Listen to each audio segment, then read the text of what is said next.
What is going on, everybody? Welcome back to Off the Grid Iron, your Apollo HOU Houston Texans podcast. My name is Noah Outlaw. I'm one of your hosts as always. And as always, I'm here with Garrett Harrelson. What's up, brother? What is going on, my man? Nothing much, man. I'm just thinking about, football. And it was a rough football weekend for me, and I know it was for you, but also the Longhorns lost to Georgia. It was rough. It was rough for me. It was rough for me as well. I can see that. I'm a U of H fan. We just lost to the 1-5 Jayhawks by 28 points. Who cares though? Go Cougs. But go Cougs. But my team was number one in the nation with all the hype, and then we were talking a lot of shit to Georgia. Yeah, lost one of the best teams in the country. Okay, yeah. No, that's fine. That's fine. He lost one of the best teams in the country. I lost to Ponscom. I lost to a Ponscom football team because my team is worse than Ponscom. Yeah, well, that's true. I mean, we knew that going into the season, though. So. That's not fair. That's not fair. And then, after that, Yankees won. That's not even related to football, but the Yankees won. Yeah. That's another problem. That's just an issue right there. Yankees-Dodgers World Series is pretty rough. Yeah. I wake up early. naturally now because I'm unk. I do that. I just wake up in the morning and I'm like, I can't go back to sleep. Time for coffee. Wake up in the morning on Sunday. Time for coffee. Oh, the NFL's on. And I'm watching one of the worst games. I'm watching a 1-5 team play a 1-5 team. Like, this is not football. Why is it on my screen at 8:30 a.m. in London? And then going, I just felt a pit. I felt something in the pit of my stomach. I felt something like a knot. Going into the Texans game, I'm like, I'm nervous. And it's the first game I've been like really, really nervous about. Tank for Shadur. Thank you, JB. Game starts and I'm like, I don't know, I'm not feeling this. And then we'll talk about it. We'll talk. Yeah, about it. But that's just how the whole thing got initiated. My weekend and my introduction to Texans football. It was just a lot of L's going into it. Just a ton of L's going into it, and I feel like I've got even more L's coming out of it. Oh, well, absolutely. I mean, if you obviously we all know how that Texans game ended up going. I was nervous as well, and going into it, obviously we knew it was a big game. It was one of the biggest tests for the Texans, if not the biggest test of the season so far. And we were all excited. We're anticipating a huge game, anticipating a shootout is what we kept saying. It's going to be a shootout.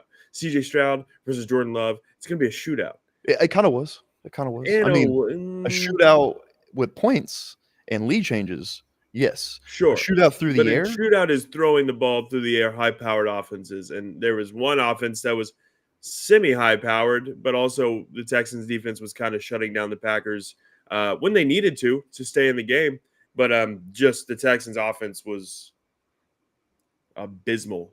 Just abysmal in this game. Yeah, I have my sunglasses on because it's time to get serious. Yeah. It's time to have serious conversations. Hey, and I'm going to preface this by saying, yeah, we're 5-2, and we're a good team. We're going to go to the playoffs. We're going to win our division. Our division's hot garbage.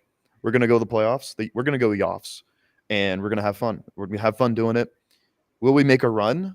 That's where I'm getting at right now, and there are serious concerns. There are serious concerns over there on Kirby.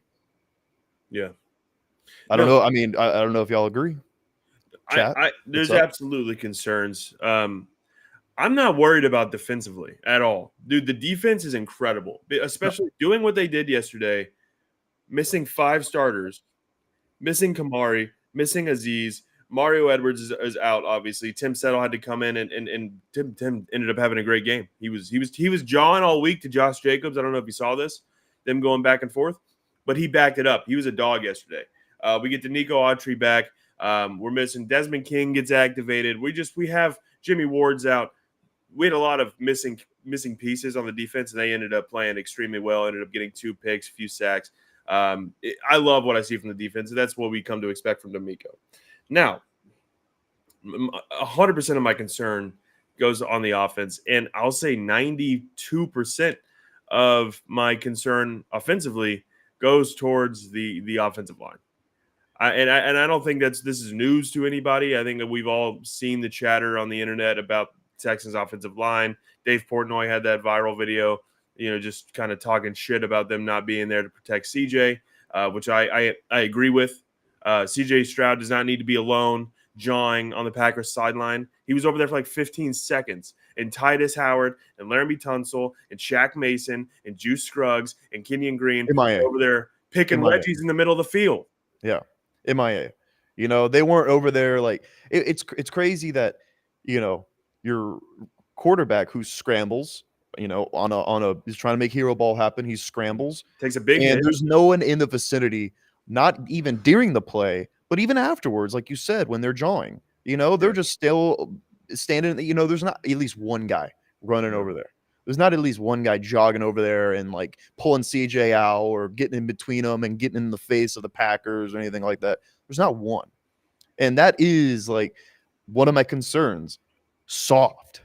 Yeah. Softer than baby shit in the rain, dude. The offensive line specifically. Yeah. No. I mean, that's what that. Yeah. No. Okay. That's the point. That's the point of the convo. Yeah. Is the offensive line and the concerns with that, because there is a clear philosophy in the NFL for years, decades even, that you win up front, you win in the trenches, and obviously Miko knows that because he's got his defensive line looking like gods out there. Yeah. Will Anderson, Daniil Hunter, both those sacks. Daniil Autry coming in and he looked good as just like a plug and play person, like ready to go. Mixed them, moved them all the way around the line. But the offensive line, so soft. Yep. So soft. They're just not even a part of the same realm as our team. Because the defense is like hard nosed, gritty, bend don't break, anything, next man up mentality. Anything happens, you have to get through us. Offensive line is just like thinking about where are we going to go to dinner tonight, guys? Thinking of that steakhouse. We're all rich. Like I think after this, I'm going to get a fit off and like post it online. It's crazy. It's crazy. Yeah. I'm pissed about it. It's kind of despicable, and it's something that just shouldn't happen. Like going into this throughout this offseason, the Texans were known as a team with very few holes in general. We seem pretty stacked at most positions, and our offensive line was getting a lot of hype. People were saying, all the analysts, national media, man, the Texans offensive line, when healthy, as a top 8 to top 10 offensive line. No fucking shot. And it's bullshit because we should. Titus Howard, a former first-round pick. Laramie Tunsil. First-round pick. Kenyon Green. First-round pick. Exactly. What are we doing? Second-round pick. Shaq Mason, I'm not sure, but Shaq Mason's been a dog. Shaq Mason, but you trade for him and you extend him immediately because you believe in him. And Shaq, I've loved Shaq since he's been here. And honestly, I think Shaq's probably doing the best at all of them. It seems like he's the least penalized. Yeah, absolutely. If I don't hear your name very much, it seems like you're doing a good job. But I hear everyone else's names all the time. Oh my God. I mean, in Laramie, there was a couple false starts. We got lucky they didn't get called yesterday. He was doing his thing. Titus Howard, look, and I have respect for all these guys. I know they're grown men who are successful in their fields, and they don't have to listen to me at all. They don't have to listen to me, and they can take anything I say with a grain of salt. I'm fucking tired of how beat up and injury prone Titus Howard is all the time. I would rather Blake Fisher get in there because every time Titus Howard plays, he gets a boo-boo and has to leave the game and make a big scene out of it. I'm over it. I'm absolutely over it. I'm over this because, I watched the Detroit Lions as well. At where I was at, I had the Texans on and then the Detroit Lions right there. Yeah. And the rebuilds are semi similar, trash ass teams turning into contenders over the course of like 1 or 2 seasons, whatever. Their line was Jared Goff it looks perfect in the pocket every time. They pick up everything. They're smart. They're communicative on the line. Yeah. There were several moments where the offensive linemen on the Texans were looking around like before the ball was snapped. Like, I don't know what I'm doing. This front seven, I don't know what I'm doing. I don't know what my assignment is. And the amount of free rushers kind of told me, there's no plan. All of them, they're not locked in. They're not on the same page. Like that one free runner, that Dalton Schultz, and I know he's not a part of the offensive line, but he was blocking with the offensive line. So at that moment, I put you in the offensive lineman group. Yeah. But he lost his assignment.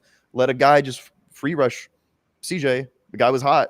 Free rush CJ, sack, untouched. Just got the ball. Oh, there's a guy coming. Bearing down on him. Sack. Yeah. It's just there was moments like that where I'm like, man, the communication goes a long way, and it's not there right now. Yeah, absolutely. Let's look at the chat real quick. We got some Texans fans in here. Caleb Jeter, what's up, man? Our O-line is a huge problem. So is Slowick with his conservative play calling. Our defense is legit, though. We played so well with so many guys out. Absolutely, Caleb. The way things look, Caserio will definitely give Kenyon Green an extension this offseason, a big one. And then Brandon also said, bet you'd be annoyed if I told you could have used one of those first round picks they traded away for Tunsil on Penei Sewell. And Tunsil is good. Yeah. He's good. Yeah. Tunsil's great. Penei Sewell is also fantastic, maybe a little bit better at this point. Yeah. But Tunsil's still great. And you want to be able to obviously keep him around for as long as possible.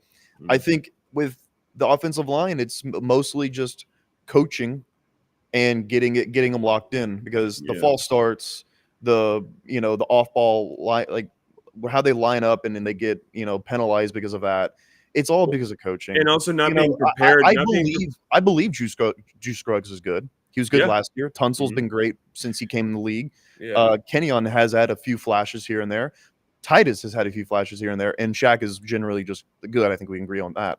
But the fact that they just as a group, they're not cohesive and they can't communicate, and they allow free rushers all the time, and CJ is under siege the entire game. That's a coaching problem. I mean, you can see it right here. Look at this. This is real. This was him all day. Pretty much all day. He had half a second after the ball was snapped. He had little chances, and I do. There are. It goes further. The offensive line. I think. Run game was fantastic. Run game was Joe Mixon has been wonderful, and every time he's played a full game for the Texans this season, he's been great, unstoppable almost. The receivers, man. I'm a little annoyed with that drop from Tank Dell. Oh, I love Tank. I love Tank to death. That's my boy. But dropping that touchdown, I knew that was going to come back and hurt us. And losing by 2, I see the score. Yeah, it came back and hurt us. There needs to be people making plays. Like, the next man up mentality is not on the offensive side of the ball. It's always on the defensive side of the ball. Dude, Hansen was balling out. Neville Hewitt was balling out. Dude, shout out Neville Hewitt, man. Yeah, man. I want to give coming up, had a big void to fill with Hansen his being out. Hansen too. Yeah. I mean, they were both great. I was worried. I was extremely worried about them against the run and the short passing game, but they were fantastic. The offensive side of the ball, it's like Nico's out. Okay. So who's going to come up big as a receiver or a receiving option? There's no one. If Tank Dell is dropping passes, Stephon is more worried about getting into fights before the game with Jair Alexander, and Dalton Schultz being MIA on the milk carton. He's still in the milk carton. I'm looking for him. Yeah. There's just there's some serious concerns with the offense in general. Bobby Slowick under surveillance. Offensive line is about to put him under citizen's arrest. Yeah. I'm about to get a group. Better get a group in Houston. Let's go get them. Yeah. I want to continue talking about the offensive line and really the coaching aspect of that. And Josh in the chat said, exactly what I was going to bring up a minute ago is, look, we know all of these offensive linemen that we have, all of them have had success at an NFL level. We know they're all talented offensive linemen. But you mentioned the cohesion. There's no cohesion. There's no communication. They don't play as a team. They don't play as one. It's like they're just 5 guys out there. When I want my offensive line to be in sync, everyone should be complimenting the other. And Josh said they can't cover stunts, and that's coaching. It is. Our offensive line coach, for the life of me, can't think of his name. He came here last year was his first year here, and obviously our offensive line had its ups and downs, but throughout the season ended up being pretty fucking nice. They gave CJ time to do what he needs to do to be great. And they're not doing that at all this year. And that's on Slowick. That's on the offensive line coach. Now, I get Slowick. Look, he's had his issues. I haven't wanted to officially put him under surveillance or maybe even further. I mean, a lot of people I know are calling the FBI on him. Oh, yeah. And I know he has terabytes at his house that they're trying to go get. But the thing is, I haven't wanted to go there this season, and I still don't want to, because I love Slowick. I love what he did. You know what he did last year made me so happy. But it's officially and we were texting obviously during the game as we always do, and you were mad about that final drive, but Yeah. not being aggressive. And in the moment, I was like, look, I get it. We haven't been able to throw it all today. Let Mixon try to bust a few of his runs, and let's take the field goal and let the defense now. That plan gets really fucked up whenever the Packers get to drive to midfield, and the defense made some plays on that drive. It's not like they were like easily driving. It was hard for the Packers to get into field goal range at times, but they did, and they hit the fucking game winner. And so whenever that happens, but when that happens, now Slowick's decision and Miko's decision, because that's both of them as in tandem.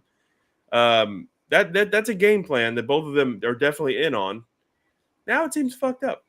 No, I mean, and I was mad about that because you can't win those games against guys like Jordan Love and the Packers, against Matt LaFleur and the Packers, by just getting down to the, getting the red zone and just being like, okay, we're here. We're going to settle for that field goal. Why settle?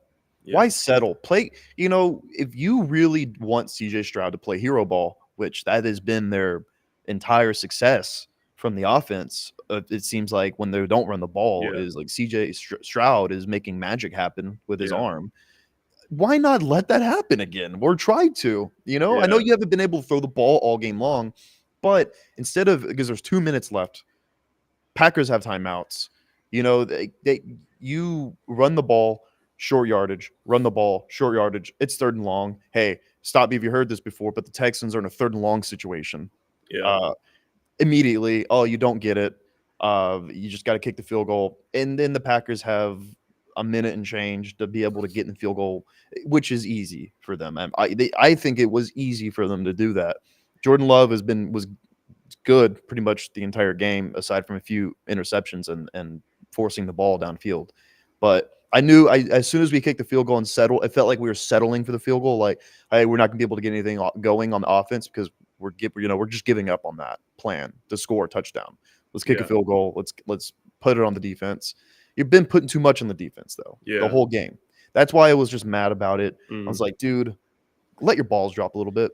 Yeah, be a man, nut up, dude. Let's fucking get this touchdown. The Detroit Lions in that situation would not be doing that. Yeah, they would not be doing that. They would not be like, we're just going to settle for the field goal.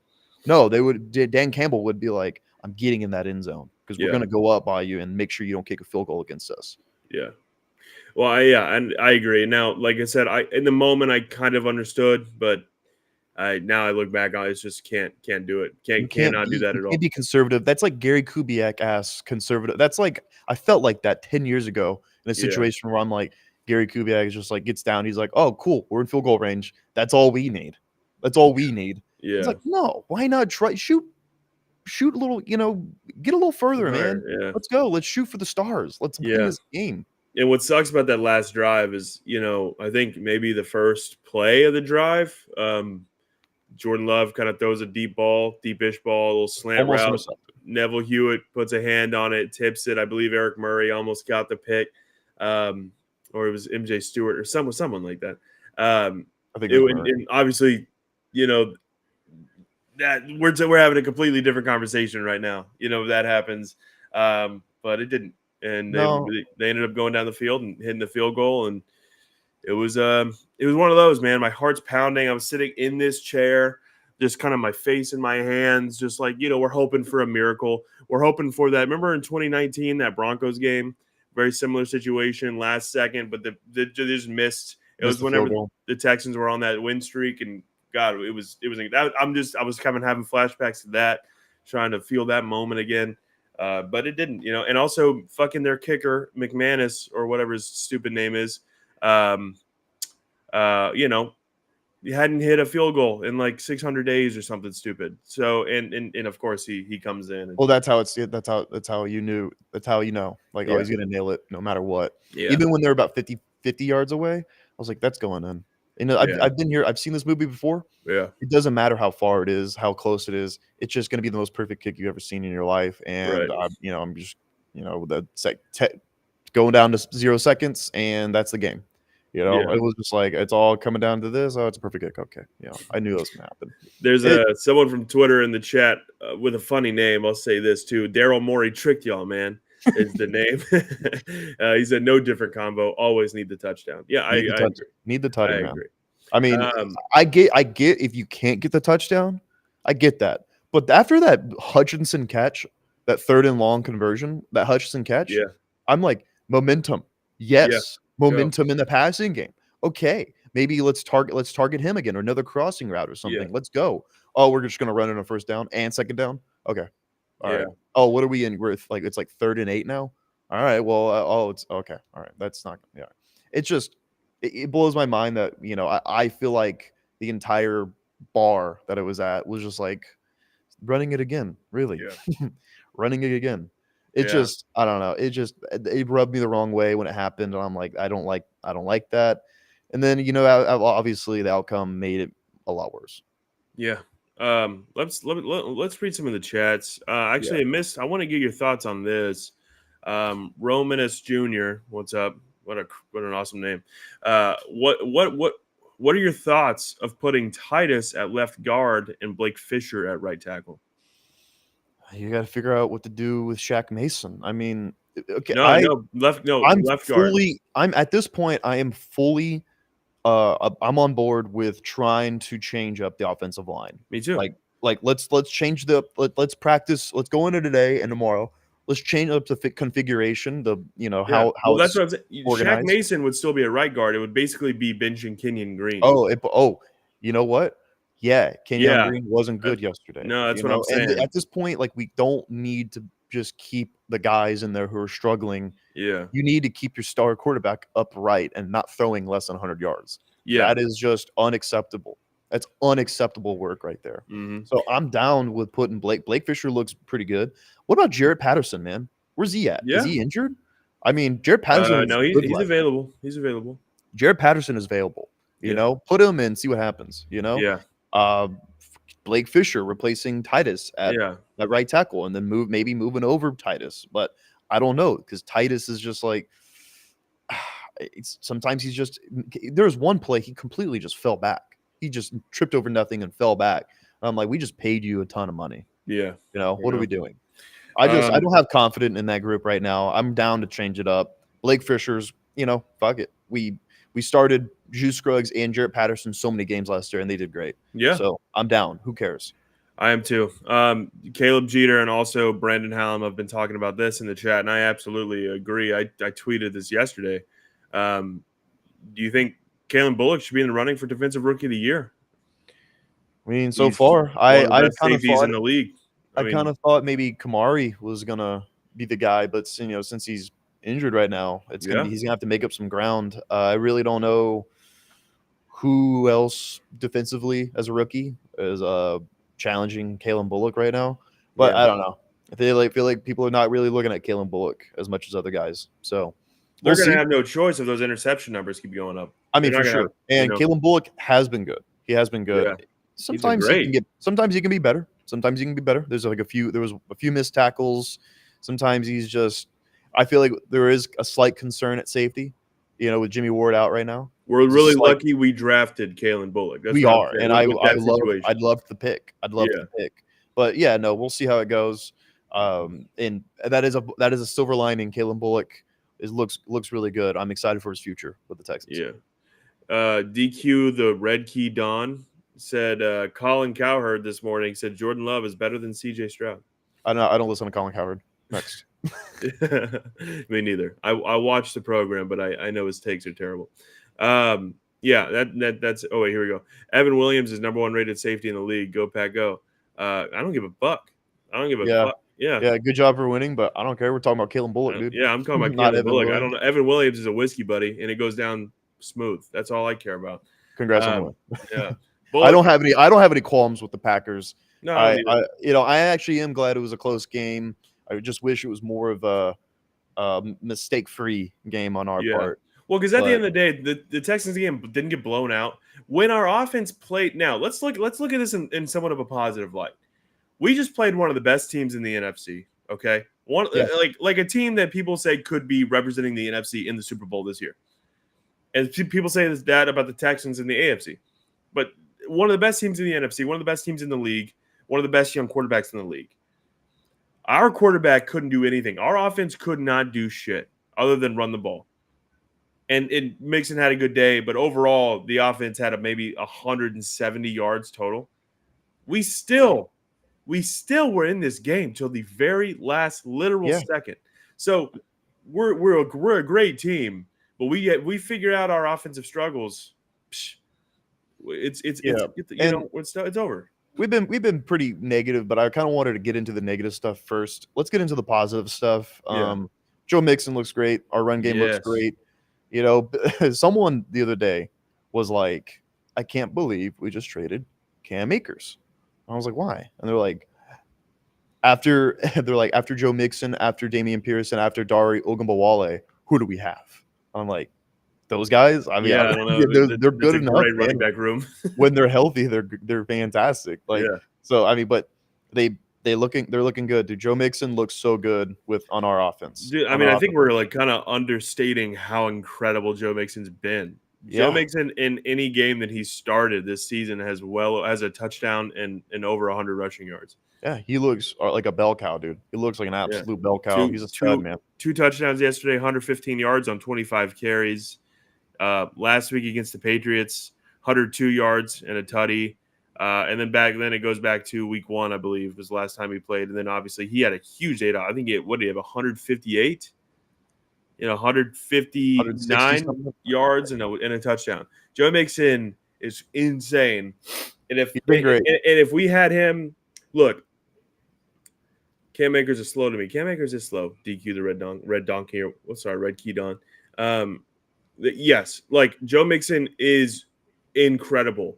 And if he was available, if he didn't get injured with that hip drop tackle against the Bears, I think some of those games would have been more blowouts, kind of what we wanted to see.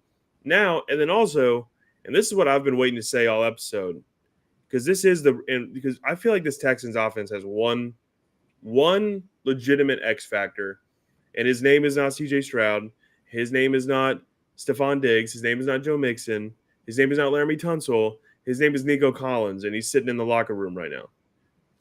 And when Nico Collins is available for this Texans team and Joe Mixon is available for this Texans team at the same time, forget about it. Yeah, if Nico Collins plays in that game yesterday, a healthy Nico Collins, it does not look like this. He adds a new element to our offense. No, you're right. And maybe Nico would have taken us to the extra mile and we would win this game. But I also, Tank was in that position to try to catch that touchdown, and it really goes to Nico, who is top 3 NFL and top 3 receiver in the NFL right now. But I'm not into woulda, coulda, shouldas. Aziz Al-Shaair missed. Henry To'oTo'o missed. Christian Harris is still out. Kamari Lassiter is out right now. Jimmy Ward was out. We had a lot of injuries, and it is what it is. Because I hate like what ifs and if we had this guy, because we were almost there. We were close to winning that. We could have won the game without them. So it's like, if we would have had them, like, no, we could have won without them too. I'm just saying this, and I'll say this, and like you said, I don't have any beef with the Packers. I like the Packers. I grew up low key almost a Packers fan. Like I like the Texans, and I like the grandfather Packers. like a part. My grandfather has shares in the Packers organization. I had a cheesehead when I was a kid. I like the Packers. I enjoy when we're playing them. I hate them, but any other time, I think they're a fun team and there's a lot of history, and I appreciate them. Now, I'm warning Packers fans right now. If y'all are playing against the Texans in February 2025 down there in Nolens for the Super Bowl for the Lombardi Trophy, and this team's healthy, like we have all of our starters on defense and Nico Collins is available and our offensive line kind of figures it out just a teensy bit, I'm sorry, you're not winning that game. You're not winning that game. Clip that. Please clip it. Post it all over Green Bay Packers Reddit or whatnot, and then come back to me in 2025. Yeah, I mean, I'll side with you on that one, co-host. I'm in your corner. I'm in your corner Yeah, on that as one. you You don't should want be. to see us come February. If You we're don't there, want to see us healthy. You don't want to see us healthy. you also don't want to see us not making mistakes, dude. Watch out. Watch out. Fuck no. Well, yeah, don't want that either. Yeah, wait till we figure it out. Yeah, dude. Wait till we become better, and then you're in No, well, trouble. no, but I'm saying like genuine, like if Nico Collins was healthy yesterday, this game would have looked a lot different offensively because even though CJ didn't have a lot of time, CJ would have still taken sacks. They can't cover all three of them. Now, if it's just Tank and Steph, who are both have had, especially Tank, have had lackluster a year already, they can manage them, right? Dalton Schultz has been whatever, but Nico Collins changes everything the defense has to do in that situation. Yeah, So, I agree. I agree. And yeah. even without, and let's move on to our Alto drive of the day.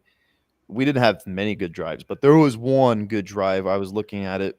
It was when we took a lead in the second quarter, 19-14. There was a 5-play, 55-yard drive that took off 3 minutes of the game clock. Joe Mixon, big run, 32 yards. Uh, go figure. He's been fantastic. A few penalties on the Packers. Joe Mixon grinding out yards in the red zone, and we got all the way down to I think the 4-yard line, 4-yard touchdown run from Joe Mixon. Yep. Two Out there to point the left, failed, right? 2 point failed, but that's okay. We took the lead that time. Yep. Took the lead into halftime. So Oh man. Oh, sorry, Alto. Yes, that was the Alto drive of the game, and it Alto drive was of the game. yeah, that was fantastic, and really shout out to Joe Mixon for leading that. Go check out Alto. We got a promo code that you can find on our socials, so go check them out. They're amazing. Um, wow, if we just would have hit that fucking 2-point conversion, it would. Yeah. Yeah. Yeah, dude. See what I mean about there was the end of the game, they just picked the wrong time to go conservative because they thought hey, we did it, we're good. You just got to put it on defense at that point. No, offense hasn't been good enough. Defense has been carrying all game. Why doesn't the offense decide to just turn the tables, on the game and be like, hey, we're in charge of this game now, not our defense. Boom, let's drive down the field. Boom, in your face, dude. Hey, boom, Stephon, touchdown. He was talking shit to y'all pregame, just caught the game-winning touchdown. Boom. No, it wasn't any of that. But like I said, we're getting into the positives. If Tank catches that touchdown, or if we just convert that 2-point conversion, we're having a different conversation today. Yeah. Which let me again. I preface this episode by saying we are 5-2. We are going to the playoffs. Yeah, we are a good team.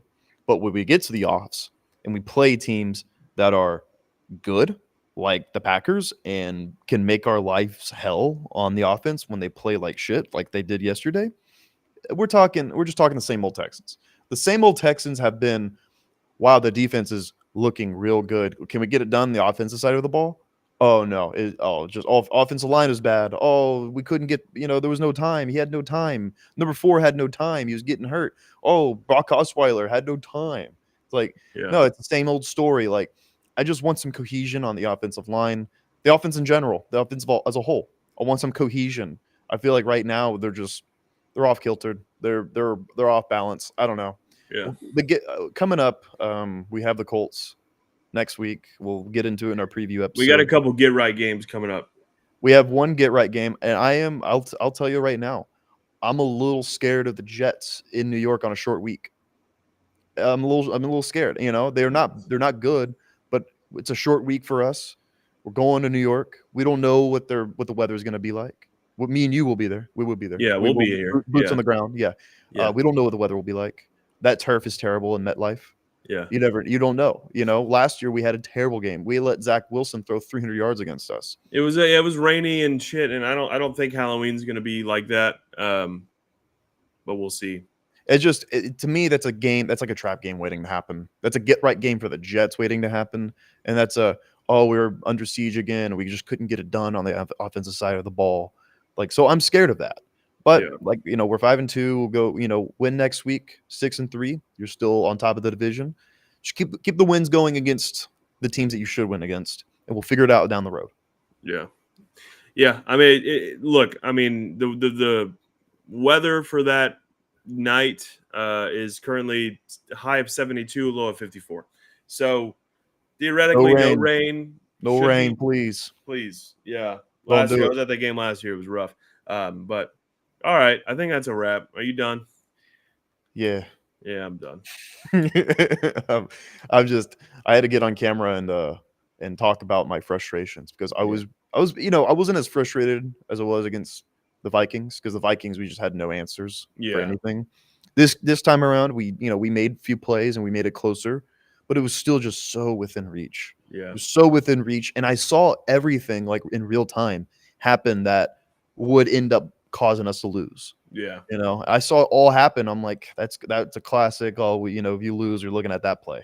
And yeah, I'm looking at them. I'm like, we lost. And if those would have just turned out differently, we would be talking, we'd be 6-1 right now.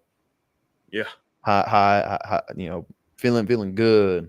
Feeling good, buddy. Feeling good like I should. Yeah. But before we head on out of here, do you know what I do when I'm feeling good or when I'm feeling sad and I want to go feel good? What do you do? Go to Big City Wings. Oh. Houston's Wing Joint, Apollo's Wing Joint. That place is the ultimate ball watching spot.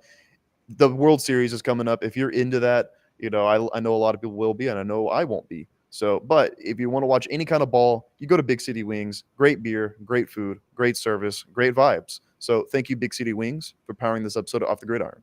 Yeah, thank you so much, Big City Wings. Guys, if you enjoyed the video, please leave a like and subscribe. Let us know that you like what we're doing. Guys, leave a comment down below. Biggest frustrations, biggest high point. If you want to be positive down there, we're here for all your thoughts. Yeah, just all your thoughts on the Texans game and the Texans going forward. Leave them down in the comments below. Shout out to the Packers. Cameron just joined, said big Packers W. Yeah, it was a big game for y'all. So now you have the same record as us. So congratulations. It was a good test for both teams, and y'all passed. Yeah, it's cool. Now we have the same record. So it's cool. Y'all are as good as us now. Good job. All right, guys. Well, follow us on Twitter at Apollo HOU and Apollo Texans, and on Instagram as well. We're all over the place. Keep up with Houston sports and the Texans, obviously. And other than that, thank you so much for watching, and we'll see you later.